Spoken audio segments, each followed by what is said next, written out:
Hey, welcome to the Nighttime Odd Musings, episode number 389. 389. We had stuff going on this morning, so we hit a night. So we'll see who Yeah, joins in tonight, and we'll talk some few things. Got a few trailers this week to go over. yeah. So that way we can get some more of these. Every one of these companies now starts to tag us on Facebook as they're monetizing our videos. We're not even able to monetize our videos, but they can because we're sharing Yeah. their trailers. So they get free advertising and monetization. So If they want, they're welcome to advertise their monetization of our videos to help increase the monetization. yeah, it's mainly Universal, NBC Universal. They seem to be the big one on that. But you know what? Hey, it's free advertising. We didn't ask them for anything. They want something. They post it for free. It's like, well, we can share it then. They want people to share it. They want people to see it. So I guess we'll go from there. So, but let's get going real quick with some Teen Titans, and then we got to jump into some stuff. That's right. All right. Team Titans Real Estate. Why? Because you matter. That's right. Even though we utilize the latest in tools and technology to maximize your home buying and or selling experience, we never forget at its core, it's a people business. And that's why we treat you like people. Go figure. Crazy world we live in. More and more, I'm telling you, it sounds like basic, but little insider peek behind the curtain. It is so frustrating as a realtor working with other realtors. It is amazing how many of them don't answer their phone anymore. It's like you're in real estate, answer your phone. Well, we answer our phone. On this end, that end, I can comment this when I'm doing shopping. I've got maybe I'm gonna say 30%. I'm gonna go high of people that actually do respond.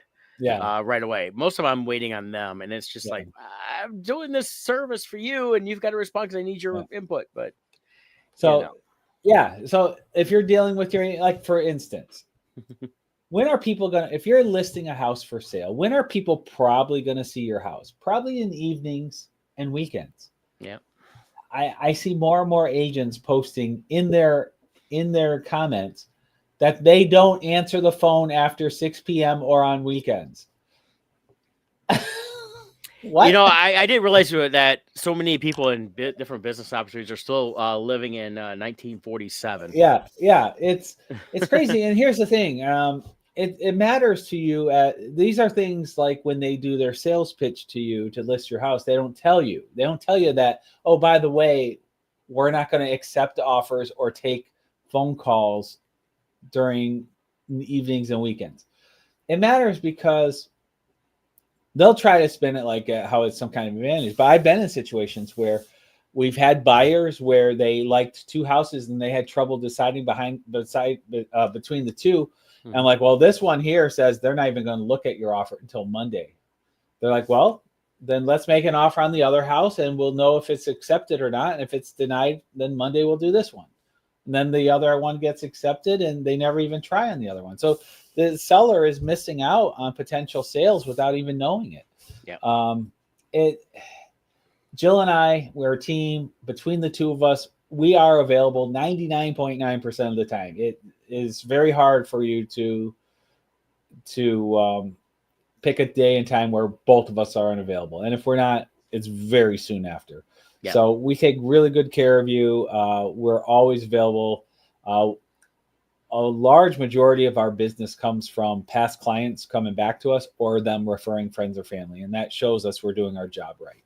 They know if they have a problem at 9, 10 o'clock at night, they can call us. We're going to work with them and get them through it. So that's what we do. So on that note, give us a call, 586-232-5144. I put it in the comments as well. And for your free consultation, we're already starting to get phone calls. People are starting to think about spring. We're mid-February now. March is right around the corner. So if you're thinking about buying or selling, now's the time to start getting your ducks in a row and start thinking about it. Move. All right. Well, let's knock this one out first. This is Yeah. the hardest part of the show. We got news over the last couple of days that a friend of the show, a friend of ours, so it's not just a friend of the show, it's a friend of ours in real life. The Great Lakes Comic-Con promoter, Mike DeSantis, unexpectedly passed away. We don't have any details on anything that really happened, so we can't give any more than that. Known Mike, I've known probably like 15 years. Started doing his little shows when they were in the VFW halls. This would have been the first year that I don't do the Great Lakes Comic Con, and it wasn't because I didn't want to do it. It's because I was originally supposed to be going to a show in London, England, which unfortunately got canceled because of they couldn't get a contract signed for the celebrities because of the wildfires in LA. So I was. I Yeah, wasn't going to see Mike this year and his family at the show. Just so everybody knows, the Great Lakes Comic Con is still going to happen next weekend. Mhm. So a week from Friday, the 21st, 22nd, and 23rd. His family's still going to be running it. I'll tell you this: if you've thought about going to a show and you live in Michigan, or you can come up to Michigan and do it in Macomb County at Macomb Community College, go up there. His family runs it. They're the ones that benefit this, and they run a great job. And this was Mike's passion. He loved doing the shows because then he got to meet his heroes that he grew up with in comics and even TV. And I know he was really excited for the screening for Flash Gordon, and they have Flash Gordon or Sam Jones is going to be there as a guest. Yeah, as well as the Thursday night, the 20th, I think it is. Yep. February 20th. Yep. So yeah, just he truly of all the shows we've done, I have to say, as far as just a human being goes, he's one of the best, if not the best promoter I enjoy going, setting up at. He cares about the show. He cares about us as artists and vendors. He always, and he didn't try. Everyone always wants to become the next San Diego Comic-Con. He found his niche, and it worked great, and he did a good job with it, and he cared about it, and he cared about us. And there's so many shows we do that you can tell when the promoter doesn't care about us, that we're just window dressing, helping to subsidize the floor space, and they're raking the money up for themselves. Mike didn't do that at all. He was he wanted. He cared enough to contact me when I hadn't applied for the show, saying, "Hey, Brad, I'm holding a table. Are you planning on coming?" Mm-hmm. And I said, "Oh, Mike, I'm sorry. I meant to message you just to let you know I got distracted between work and travels at the time." And I don't know. Well, Scott's going to appear on behalf of Bardstone. Kevin and I are getting ready at the time. We're planning on with London because we would leave like 4 days after the show, and I was like, that's just too much to try to do in that time frame. But yeah, he cared enough to contact me and say, "Hey, I've been holding your table just in case." And I said, I apologized to him. I said, "Man, I'm really sorry. That was the last conversation we had," and he understood. He appreciated that, what was going on, and so he opened it up. But yeah, I got to see him. I got to see him at the Fantasticon up in Port Huron. Okay. I think this photo was from there. I believe that's in the convention center up there. Okay. Because that's what he was wearing when I saw him.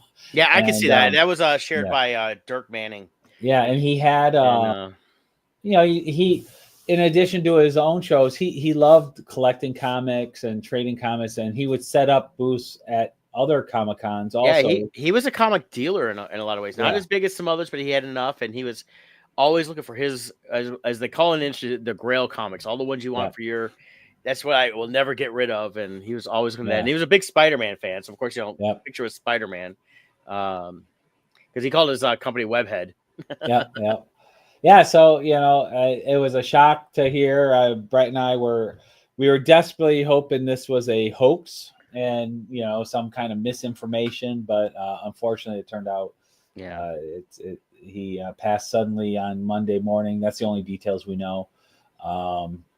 And just keeping his wife Amy, in prayer, and his kids, children, and everyone else who, the rest of his family as well. Yeah, and they had a good. They always have a good network of friends and family that help out with the show every year. So I know they're going to still run a great show. A lot of it he'd actually handed off to a lot of them to run all the small details and that. So things are already in place, so we don't have to worry about anything there. So. And one last thing too, we're talking about his passion in comics, but he also had a passion for teaching. He was a teacher, high school, right? Yep, taught social studies, AP classes. Yep, Troy Athens. Yep. Yeah, they did. I did see a post today on Amy's page. It's Spirit Week there, and today they dedicated it to Mike, and everybody dressed up as superheroes and Star Wars, which was his passion, and I saw some pictures on that, which look really cool. So so I know he was very much loved at the school. Yeah, so he, and his other passion was his family too. So he was a great guy. One of the few people where even the stresses of running a show, he had a smile on his face. Yep. Even when, if you run a Comic-Con, there's a lot on your plate, and it's very stressful, and you can choose to be grumpy through it. Mike never did. I mean, even when you could tell something was going on behind the scenes, maybe, and it wasn't maybe going smooth on his end, we couldn't tell on our end. Everything seemed smooth from our point of view. Yep. And he kept a smile on his face, and I always liked that about him. I always appreciated doing his shows, regardless how big or small they were, just for the fact that he just ran such a great show. Always had great people.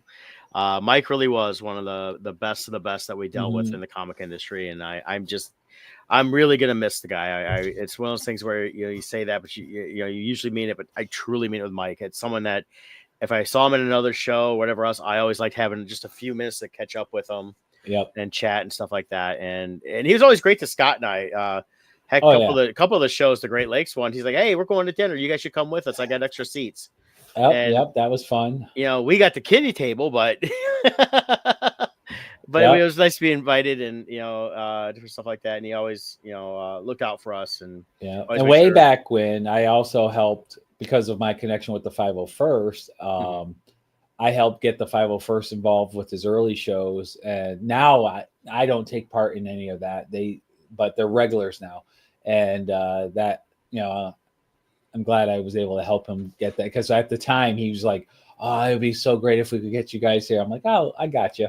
I got you. I know a guy or two." Well, and I'll do respect to the 501st. If someone invited him to an opening of an envelope, they probably would show up. Not always, but so what I love about the 501st too is they are a nonprofit. They don't get paid to show up. They don't get paid to be there. A lot of them just have to come and do that. They love the interaction of the fans and to be able to hang out at a show. But he took good care of us as 501st. He provided pizza, water, and stuff. He got a back room where the whole room was ours, so there was plenty of room for all of our costumes and changing. Place to go rest, in between, because it can get hot doing the troops. So I pulled up the page. Everybody can see from 5 to 9 on Friday the 21st, Saturday from 10 to 6, and Sunday from 10 to 4 at the Macomb Expo Center. And that is at 14500 East 12 Mile Road, Warren, Michigan 48088. There'll be signs all over telling you where to go, where to park, how to get in. Let me see what ticket prices are. I've not looked at this. So I know at the door probably might be a little bit different. But you're basically looking at, here's $55 for a weekend. It's $20 Friday, $20 Sunday, or $25 on Saturday. Which is very inexpensive for a Comic-Con. Yeah, and then 10 and under kids get in free. So definitely you can bring them out. And, there's a lot of stuff. It's a family-friendly show. So definitely come on out, support the show if you can. And, buy a t-shirt. They sell Great Lakes Comic-Con t-shirts. So you can buy some of those, and I'm sure they'll have Mike's booth set up there with some of the stuff he takes to shows. And like I said, anything goes. It's a great way to make sure this kind of a great send-off for Mike, making this show that he's worked so hard on to be one of the best ones ever. It is their biggest. It's the biggest show they've ever done. They say it's the 15th anniversary of this particular show. Is that what it said on their site? I thought I saw that when you scroll maybe down. See here. Let's see here. Yes, 15th anniversary of the Great Lakes Comic-Con. Yeah. It started off just little small one-day shows, and then when I think it's been at least 10, but I think it might be 12 or 13 as they moved to the college, and then but yeah, he's been doing all the small shows, and he'd always did like a December show. Then he did the spring show, and then he always had a couple smaller shows in the summer. But the February one, which is coming up, was always like his Super Bowl. That was his big show that he put out every year. Yeah, and he's got a few. They got some celebrities, and let's do this. Guests here, scheduled guests. Always something to change, but Kevin Eastman, if you're a big Turtles fan, is going to be there.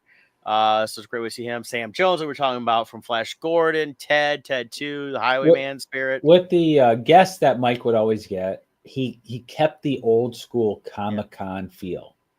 He's not going heavy on celebrities. He's got a mix of those, mix of artists.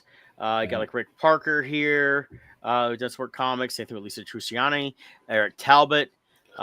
You've got Angel Medina, who's always a great guy. I've I've talked to Angel many times over Yep. the last 20 years doing shows. Alex Saviak there. You got Tom Orzechowski, Bill Morrison, Vince Locke.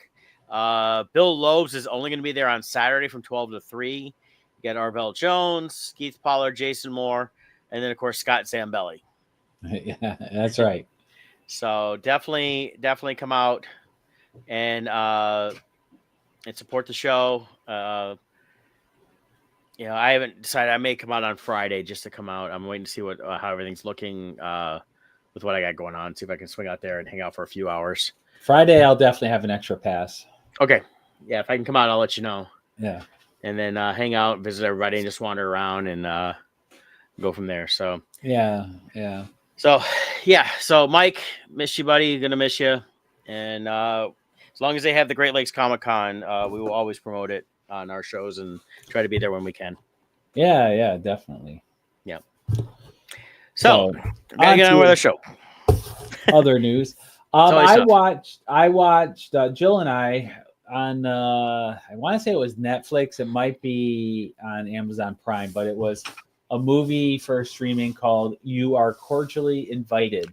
I watched that. It was on I think Prime with Will Ferrell and Reese Witherspoon. Yeah, and she didn't have her spoon at all through the whole thing. No, without a spoon. She was Reese without a spoon. And yeah, I watched it last week myself. Oh, so what was your thoughts?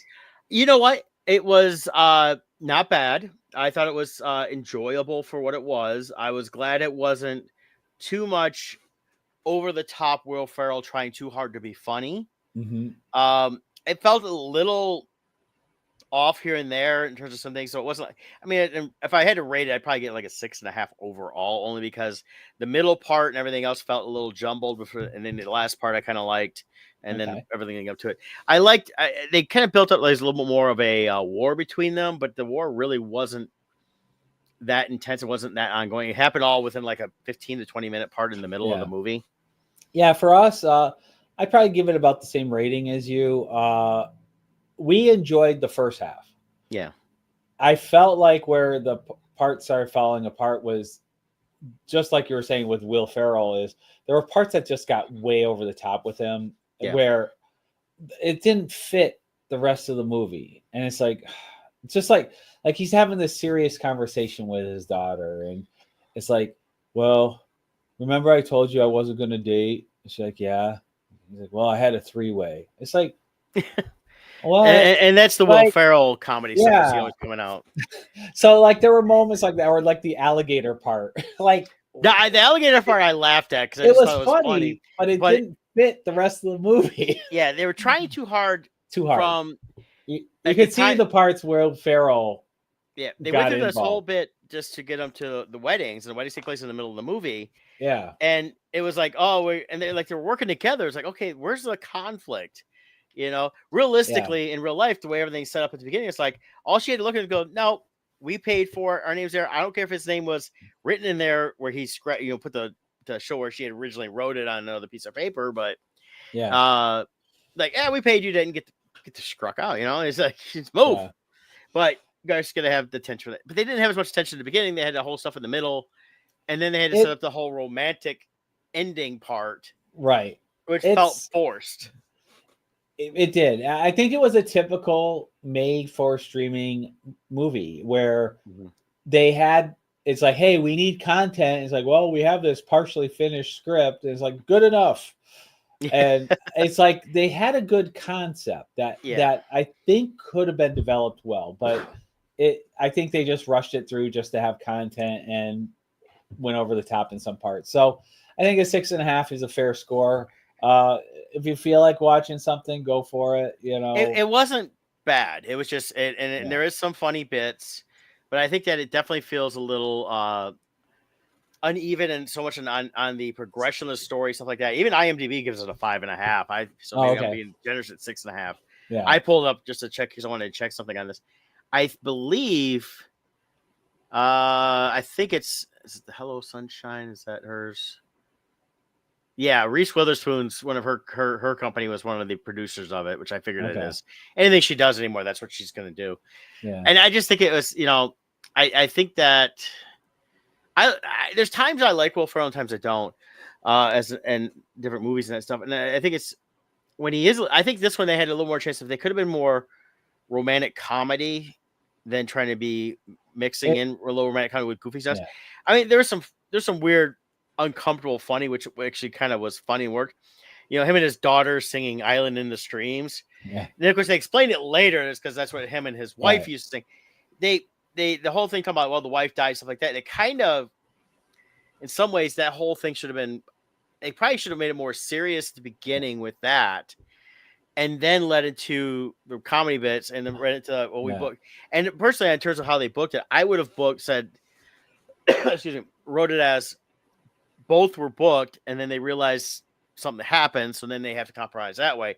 Not well, you didn't book it, because they had a whole 5-minute argument on paying, not paying.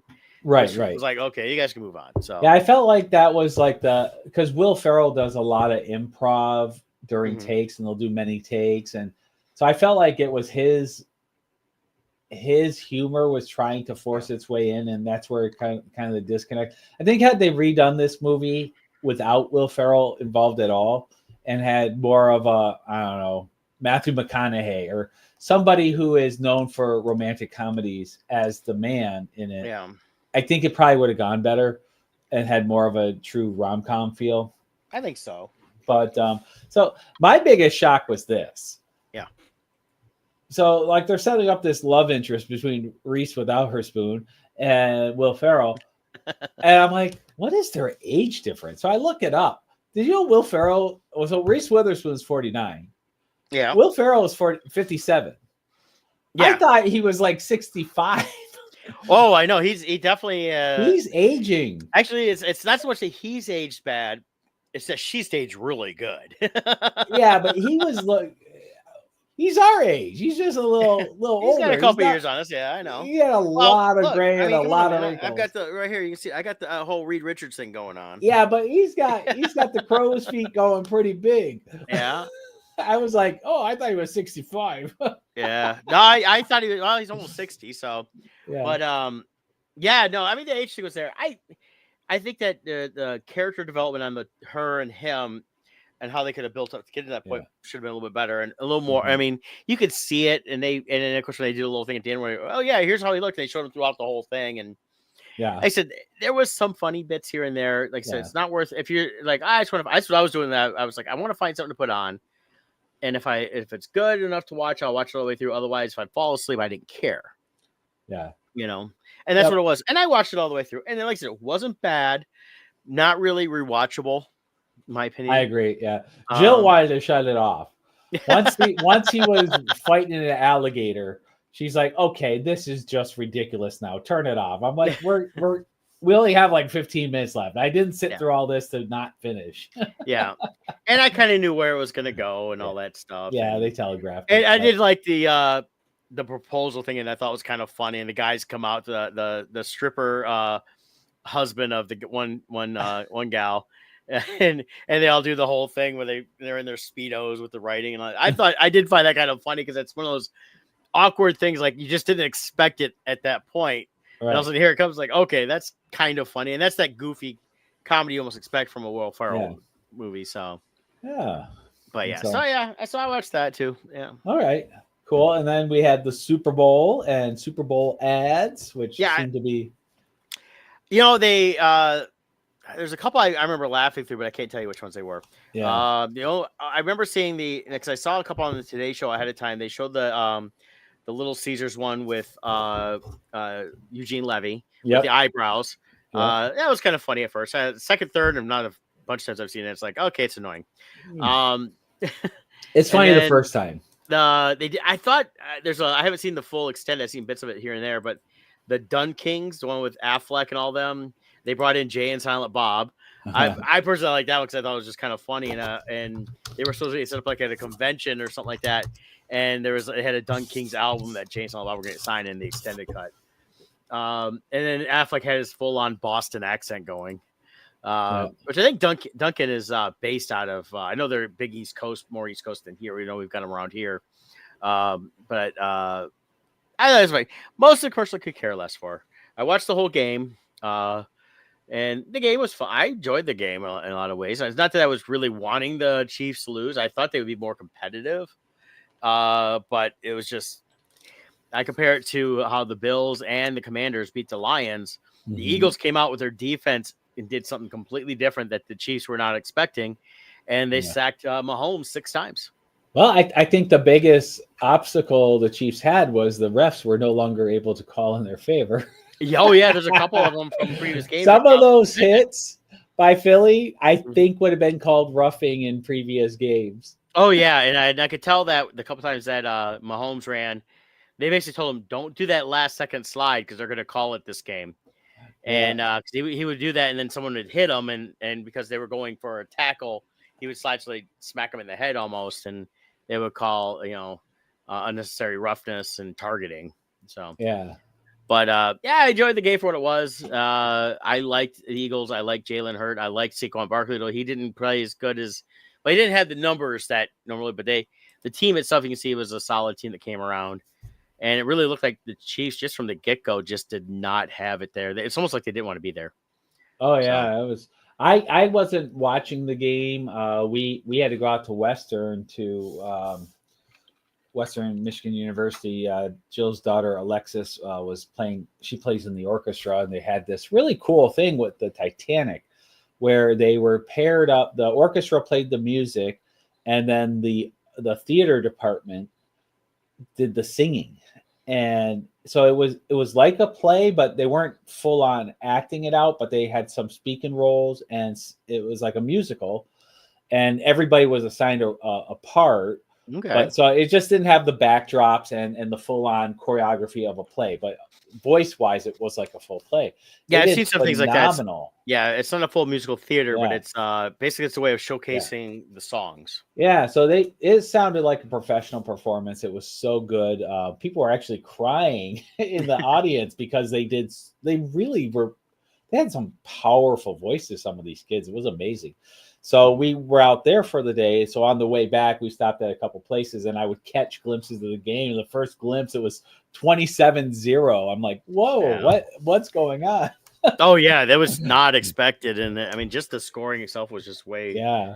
And then when Holmes, they scored 22 points in the second half. I mean, the last touchdown that the Chiefs got, well, they'd gotten rid of most of their first string, and they were letting other people say, hey, you get to play, and you get to play, and you get to play. Where's Joe? He ain't played all season. Throw him in there.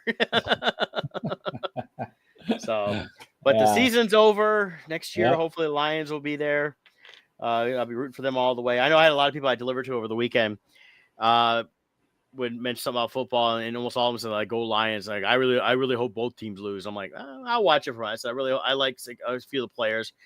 When I enjoy sports, and it's not about the team itself. And I have my teams I root for, but when I go to the preseason game with the Tampa Bay Bucks, well, the Lions weren't there, so I always root for the home team whenever I'm at a game that one of my team's not there. So I had a Bucks T-shirt on and rooted for them to go. And there's people on that team I like. It was great to watch a game. Same thing with baseball. I love doing that too.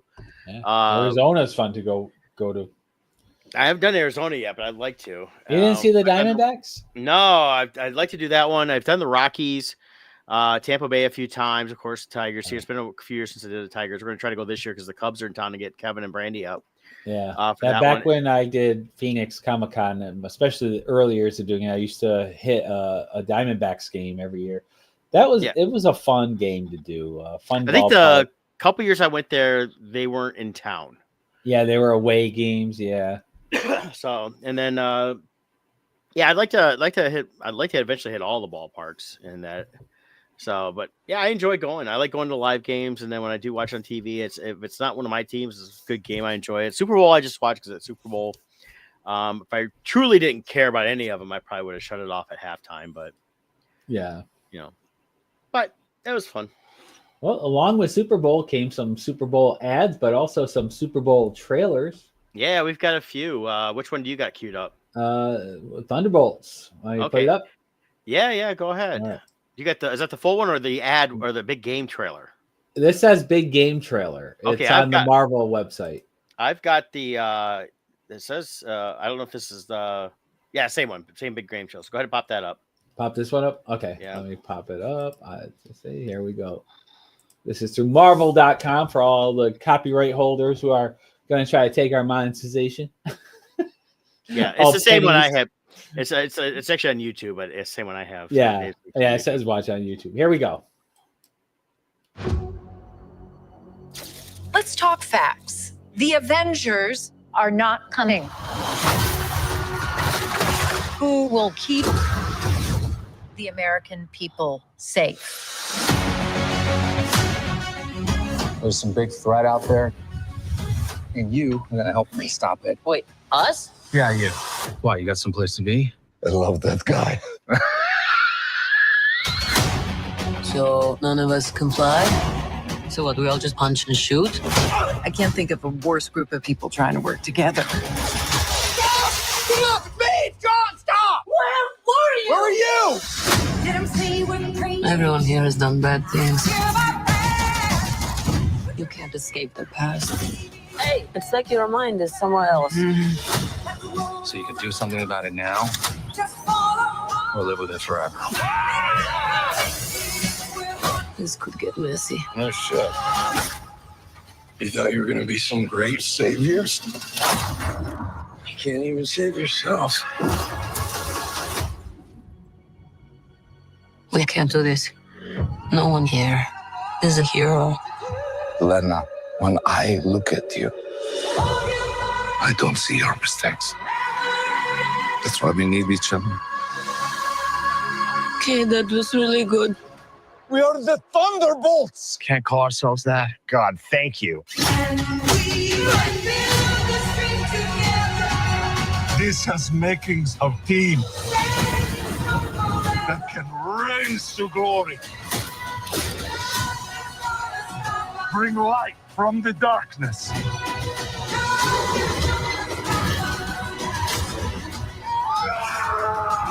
This team can be the heroes on the Wheaties box. With a little giddy toy.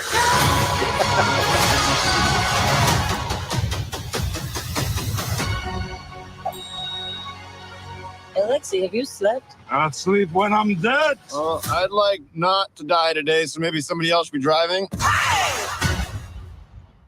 I think it looks fun. It feels like It feels a Marvel little- Phase it's 2. Yeah, it feels like Marvel Phase 2. They are doing what DC couldn't do right as a Suicide Squad. Oh, yeah, movie. this is Suicide Squad. This is Yeah. what it should have been. Yep. And I love the actors that are all playing. I like them all in the previous iterations we've seen them. David Hopper's just great. I just think he's such a fun guy to watch in these movies. So Yeah, but just like with Suicide Squad, our biggest complaint was they rushed it, went straight to Suicide Squad. They should have introduced all of those characters through other vehicles. That's what Marvel did. Every single one of these characters were already introduced. Black elsewhere. Widow movie and all. Yeah. So we've had them introduced before, so now they come together and We've had movies, we've had TV shows. series, so we're all associated with them. So we don't need 10 origin stories crammed into the first hour and a half. We know who they are, and we already love them. And then, like I said, based on the trailer, it feels like Phase 2 Marvel, which is my favorite phase. Yes. So I'm think very hopeful. And that's what I think they're going to. It's like I've seen some bits where now I know you're seeing Captain America tomorrow. I'll see it next Tuesday, so you and I won't talk about it till after then. Yep. And then I did see something today though. Slight spoiler. It looks like they're trying to go in. They're tying in some stuff from the Eternals, and part of it is I think it happened, so they're going to deal with some of that. They're dealing with stuff that didn't work to make it work now with what's going forward. And necessarily had the Fantastic Four trailer, which we know takes place in not in Earth 616, but a different Earth, and this in the 60s. So, well, I've read on that. Yeah. Somebody, you gotta love the internet. They took a freeze frame. There's a scene of Reed Richards on a chalkboard. Oh yeah, yeah.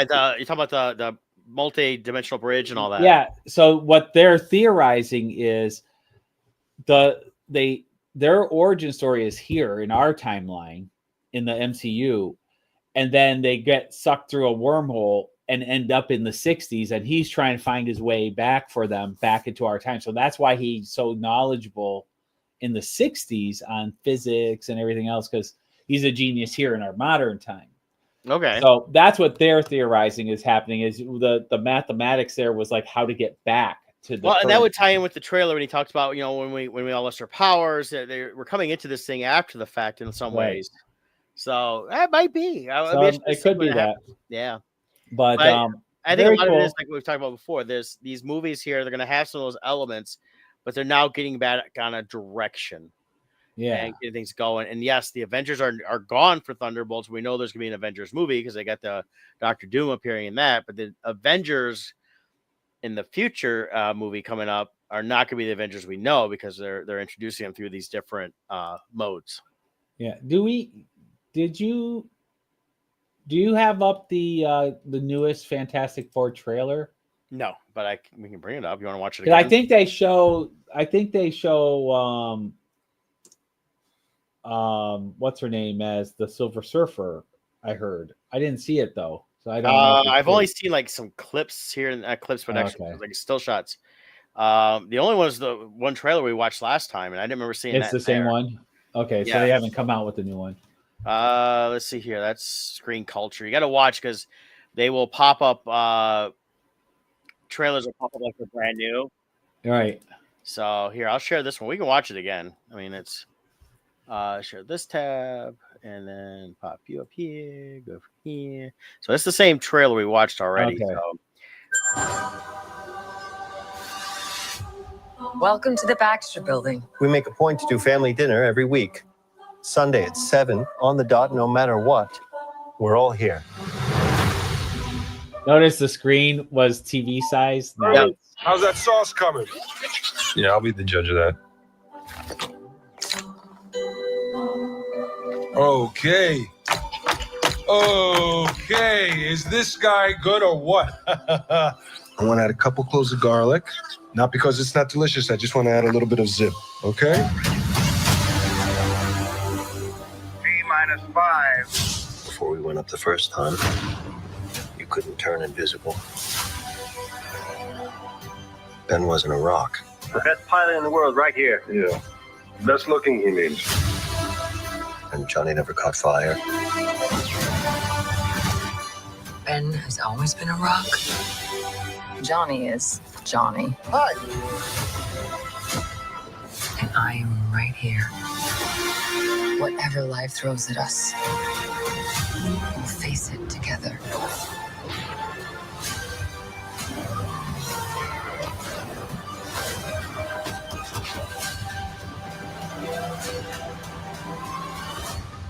As a family.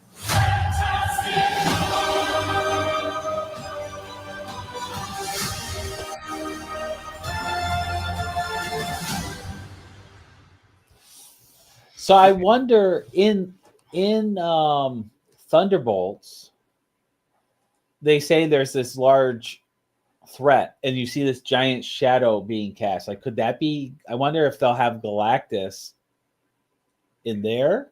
I don't think so. I don't think so. I think it's something else. I think there was a shadowy figure they showed a couple times in the Thunderbolts trailer that looked like it's another villain they're bringing in. I don't know who it is. Yeah.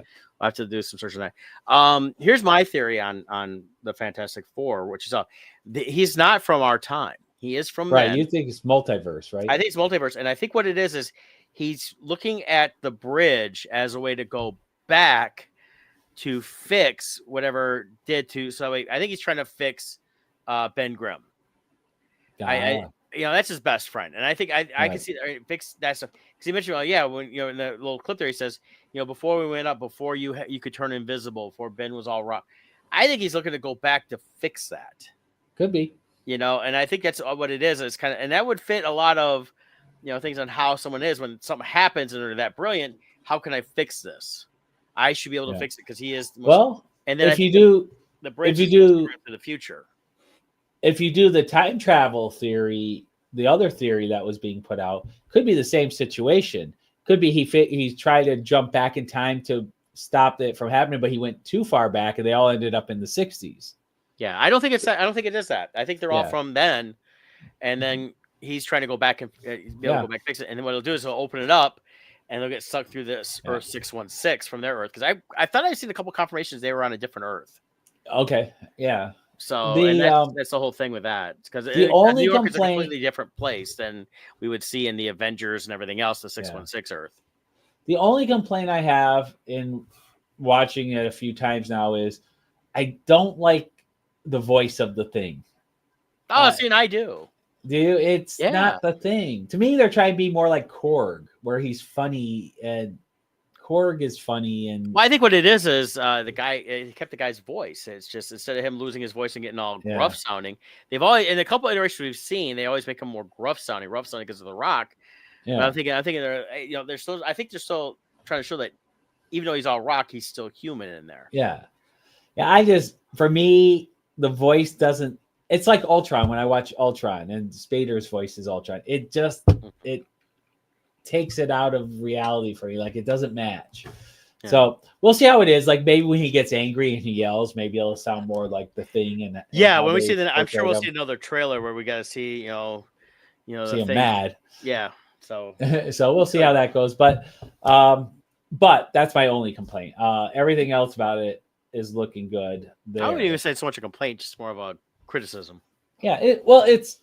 And like you said, in every other, whether it's the comic or not comics, but the cartoons or the other movies, he has it's a gravelly voice. It's, it's clobbering time, and kind of like that. So, but it's a small nuance thing. Yeah, I think it's just always it comes across more like a mix in the last Avengers movie with the Hulk.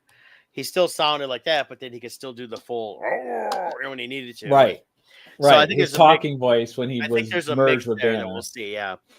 So I'm looking forward to that. I'm looking forward to the Thunderbolts and definitely look forward to Captain America tomorrow. And like I said, I saw something where they're tying in the Eternals as part of the storyline within this Captain America. I think it has to do with vibranium.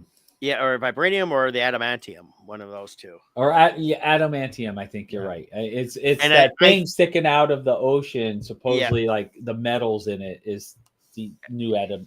Yeah, I have a feeling that's how they're going to tie in some of the X-Men stuff. Yeah. And that would help make sense to bring in the mutants as they get ready to go towards Secret Wars past all the Avengers stuff. So there's a lot of things there. I think that they have some great options to tell some good stories going forward, and hopefully they just don't screw it up. Yeah. So, what is going on with Blade for Marvel movies? Did they cancel that Blade? My understanding is Blade is canceled, and part of it is I don't think they knew how to really relaunch it back into the universe properly. And then with Deadpool, seeing how popular Wesley Snipes was when he walked on screen. Yeah, well, that's part of it too. They definitely get Wesley Snipes back in, but I think also, even though it wasn't Marvel, because Morbius didn't do well, a couple of other stuff in that have been Marvel properties. Some others have not done well in the horror side or whatever, or trying to go that route. They're thinking it may not work. So I haven't seen anything else on it. Last I saw, it sounded like it was. Yeah. But I thought it was originally going to be a full-on Marvel movie. It wasn't going to be through the other ones, I thought. Right now, it's no longer scheduled for release in 2025. Okay, yeah, because originally Mahershala Ali was going to be Blade. Correct, and that was the last thing. Yeah. He's still supposed to be. Is he? Okay. But it's right now October of 24, so last October. It was delayed again. No replacement date's been announced. I just think I'm wondering if they just can't get the script right, and they've realized we can't just put anything out there anymore. We have to make sure it's good. And if they can't do it right, it's best to shelve it and not even do it. Yep. And move on from there. Marvel took too many. They lost their goodwill points. They took too many hits. They got to get it back on track. Well, it's been 5 years. The last 5 years with the going with the different series, stuff like that. They just couldn't get the momentum going. Yep. A couple of the movie stuff just wasn't hitting. The Sony stuff really hurt it in some ways. The stuff that was not done by Disney Marvel, even though but they were Marvel properties that didn't do well, like the Morbius, Madam Web, even the last Venom movie. Craven. It's easy to forget it even came out. Yeah, and so they're just not. They didn't have the momentum, and then a couple of the series really did not take off like they wanted. I mean, a lot of people trashed the She-Hulk series. I liked it for what it was. I used to read the comics, and that's what it felt like with some of that comedy there. But it really doesn't fit into the grand scheme of the full-on Marvel, and then introducing at the end of She-Hulk, the was it Scar, which is the Hulk's son. They didn't do the full World War Hulk with him, so I think that kind of lost its build-up and everything else. So just it's time to move on from all that stuff and keep going with this newer stuff here. But I do have some more trailers, so we can get away from Marvel a little bit. So, anything else on the Marvel stuff? I think that was all. I think everything else is just farther out. Yep. So we'll wait on some of that. So, but this is actually the first animation to live action movie I'm actually excited about. It's not Disney. It's done by Universal, and it is How to Train Your Dragon. Oop, gotta get some sound.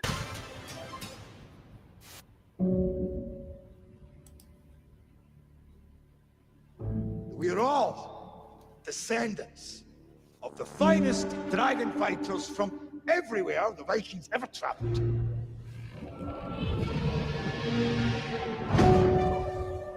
These beasts are a threat to all of our lands. It's time, pick up.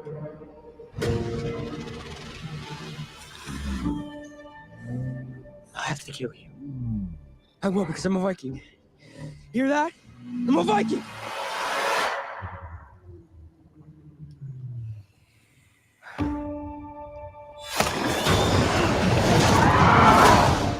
It's okay. I won't hurt you.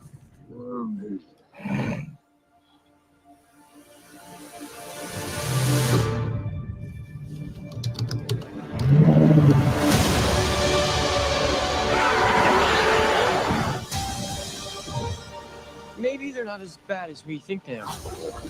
In case you forgot, our parents' war is about to become ours. Figure out which side you're on.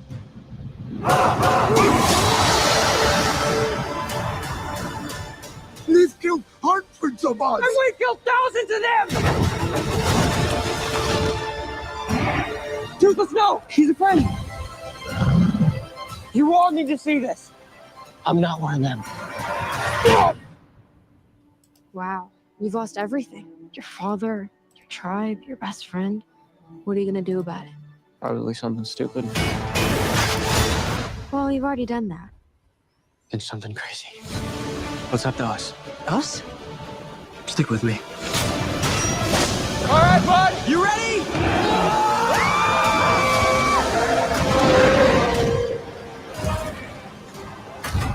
Come on!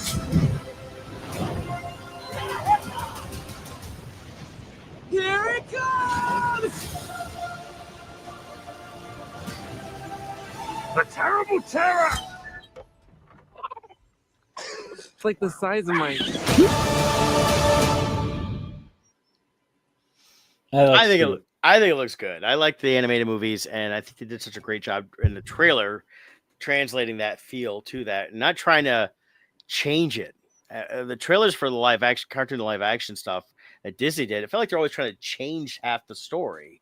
Yeah. So I mean, this felt like shot for shot. Almost, yeah, it really is. Yeah, there's a lot there that's exact, but looks very well done. Yeah. There's another movie coming out this year. I've never heard of this one. I just came across it. Okay. It's called Peter Pan's Neverland Nightmare. Have you heard of this? I haven't seen anything on it, but I did see something about it a while back. Since Peter Pan is kind of now public domain, there's different companies starting to make. It's just like they're doing the Winnie the Pooh movies, and they've done 2 of those Winnie the Pooh horror movies, and I guess one too.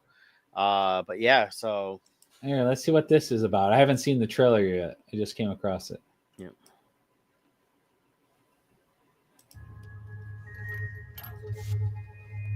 Wakey, wakey. Peekaboo. How did you get down there? I'm Peter. It's nice to meet you. Well, that's why. Anthony went missing. What do you remember? He's close to Neverland, and he must act now to take the children with him. It's time to collect.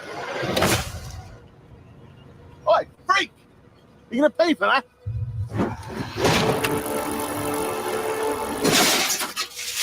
Hi, Peter. Do you know what I have? Don't worry about Michael. I'm gonna take him to Neverland.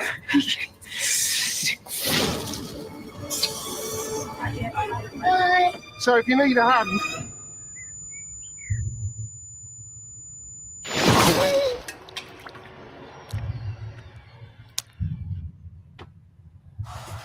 Wow. Who wants to come to Neverland with me?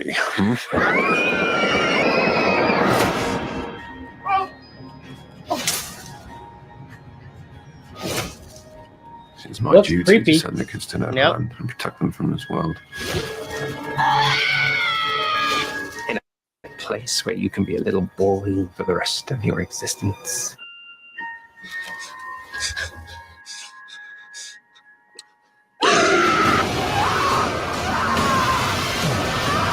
Get her to me!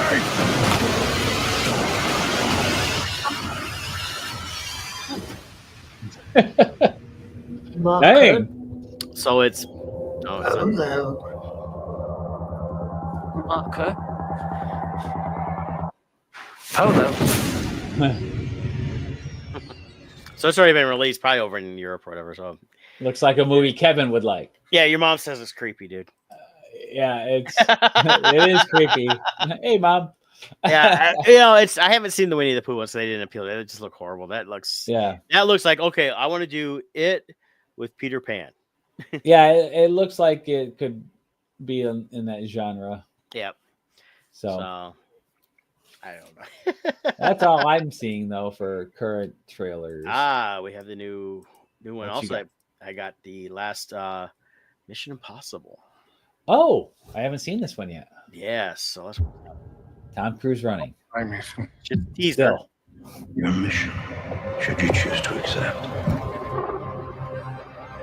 Everything you are, everything you've done, has come to this. I need you to trust me. One last time. Yeah, they haven't done a full trailer as far as I know. I really enjoyed the last two Mission Impossibles. I enjoyed the whole series over the years, and the last one I really liked, and this is the kind of the finishing of that one. So definitely look forward to seeing how that goes. Oh, very cool. Yeah, because the other one was Dead Reckoning, and this is like Final Reckoning or something like that. And but yeah, oh well, here we go. No, that's 3 months ago. That was the final. Yeah, there was a teaser trailer 3 months ago, a couple-minute long one. That was the big game spot. So okay, here, let me pop this one. And this is from Paramount, so it's not a fan type thing. So, and I enjoy these type of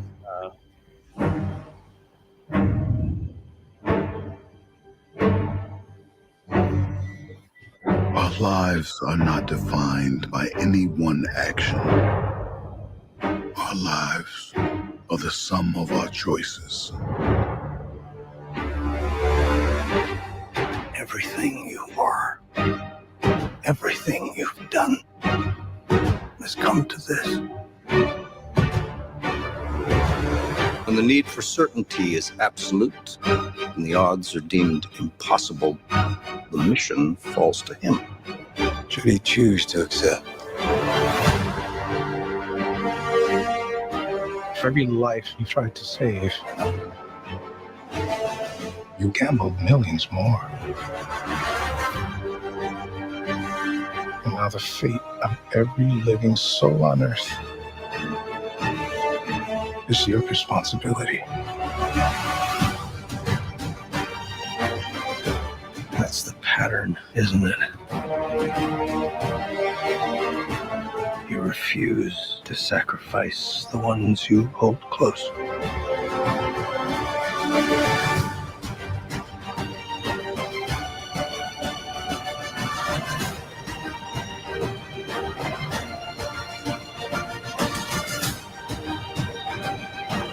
You've always been on the right side, brother. I have no regrets. Neither should you.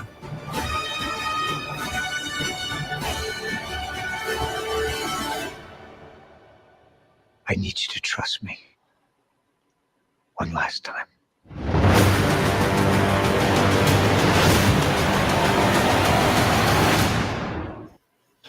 Yeah, looks good. Yeah, it should be a lot of fun. I like those movies. They're fun, and there's rumors of another Maverick too, but we'll see if that happens. Yeah. I know he's stepping away from some of the high action stuff just because age. Well, and I have to say, this last year is the first time where I feel like you can tell he's aging.